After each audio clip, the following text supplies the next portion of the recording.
খুবই বাজে বাজে রেপুটেশন আছে ওর নামে বলেছে, অ্যাড লভ ওর নামে বলেছে যে ও এত বড় বাটপার, ও একটা মেয়ের কাছ থেকে টাকা খেয়েছে 20,000 টাকা, তাকে ড্রেস বানাই দিবে, সে মেয়েটা ড্রেস দেয় না, ডিজাইনটা করে। রুমি কারিমের জুতার ডিজাইনটা কি কপি করে পরো, আর সেটাও তো বড় কথা না, বড় কথা সে তো ডিজাইনারই না, আর সবচেয়ে বড় কথা বলতে সে কিছুই না, এবং সে একটা ফ্রড নিয়ে কথা বলে। এই জোকারটাকে নিয়ে আমি কিন্তু নেক্সট টাইমে আমি কি জিনিস জানেন, আমি চায়নায় গিয়েছিলাম। চায়নার মধ্যে ওদের মহল্লাতে একটা ভাই ছিল, তো উনি ওইখানে ছিল, তো ওই লোকটা ওর নামে খুবই বাজে কথা বলেছে, এবং আরো কিছু মানুষ ছিল যারা ওর নামে খুবই বাজে রেপুটেশন আছে ওর নামে বলেছে, অ্যাড লভ ওর নামে বলেছে।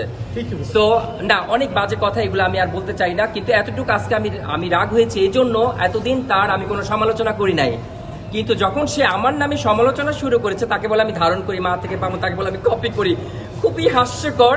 আপনারা কখনো দেখাতে পারবেন আপনাদের মিডিয়ার মধ্যে যে তার কোনো ড্রেস আমি কপি করে পরছি সেম? কখনো দেখাতে পারবেন? জীবনও না। বরঞ্চ সে আমাকে কপি করে, সে আমাকে সবসময় ফলো করে, নাহলে সে কিভাবে বলে সে কপি করে ফলো করে। রুমি কারিম কোনটা বলে, রুমি কারিম কোন ডিজাইনটা করে, রুমি কারিমের জুতার ডিজাইনটা কি কপি করে পরো, আর সেটাও তো বড় কথা না, বড় কথা সে তো ডিজাইনারই না, আর সবচেয়ে বড় কথা বলতে সে কিছুই না, সে ভুলভাল গ্রুমিংও শেখায়। কারণ আমি গ্রুমিং শিখে আসার পর দেখছি তার টোটালি ভুলভাল গ্রুমিং, এবং সে একটা ফ্রড।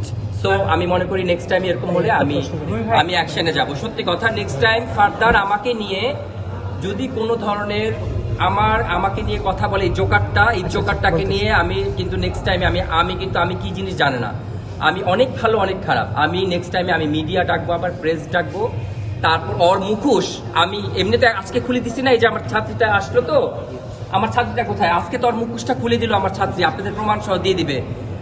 ওর নামে আরো রিপুটেশন খারাপ আছে, আপনাদেরকে আমি নেক্সটে জানাবো। তবে একটা হিংস দেই, আমি শেষ করি কথা, একটা হিংস দেই। হিংসটা হচ্ছে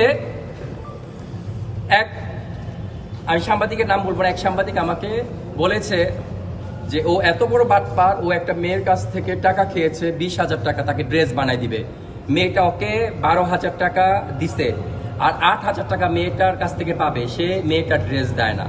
তো ওই মেয়েটাও কয়েকদিন পর ওকে নিয়ে নামবে, আপনাদের সামনে প্রেসে আসবে, ওই মেয়েটাও কয়েকদিন পর নামবে। কিন্তু জানেন মাঝখানে আমি কি বলেছিলাম, আমি সাংবাদিক ভাইকে বলছি যে ভাই, তার তো মান সম্মান অলরেডি, যে গহনা মহনা একেবারে লাগায়, একেবারে মানে খুব জঘন্য একটা খুব কুচ্ছিত বিচ্ছিরি একটা সিচুয়েশন, নাচটাকে একদম জাতা করে, নিজেকে একদম জাতা করে এমন একটা বাজে করছে আমাদের মিডিয়াটাকে, সে তো তাকে এখন কেউ নিচ্ছে না, তাকে আর কেউ বেজ্জতি করেন না। আমি কিন্তু সাংবাদিকদের বলছি, প্রত্যেকটা সাংবাদিক বলতে পারবে, আমি কখনো কারো নামে এসব বলি না।